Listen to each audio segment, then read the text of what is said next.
күн, құрметті оқырмандар. Бүгін республикалық деңгейде тойланып жатқан Наурыз мерекесінің 6-шы күні, яғни 19 Наурыз жаңару күні болып табылады. Бүгінде Шымкент қаласының Асанбай Асқаров атындағы Дендра саябағында қала әкімінің қатысуымен ағаш отырғызу жұмыстары жүргізілуде. Ендеше кеттік.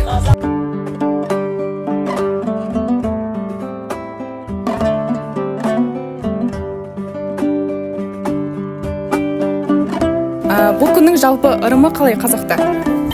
Бүгін жаңару күнде ырымы көктем болғаннан кейін адамдар айналасын тазалап, өзін тазалап, ішкі рухани тазаланып, соның ішінде ағаш отырғызу өте рәсімі өте керемет ұйымдастырылған. Мына ішкі саясат басқарма басшылығымен бірге осында келіп, қала әкімі келеді, ағаш отырғызады. Жаңа жылдың басы, жыл басталып жатыр. Жақсылыққа қалай дейді, нышан, жақсылық нышан деп айтады ғой. Сондықтан көктемде ең бірінші бар ағаш отырғызу керек, бұлақтың көзін ашу керек.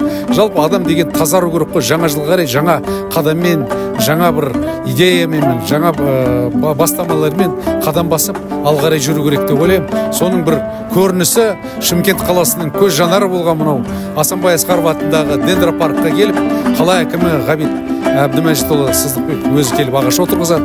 Бүгіннен басталып, мына жаңару күні басталады.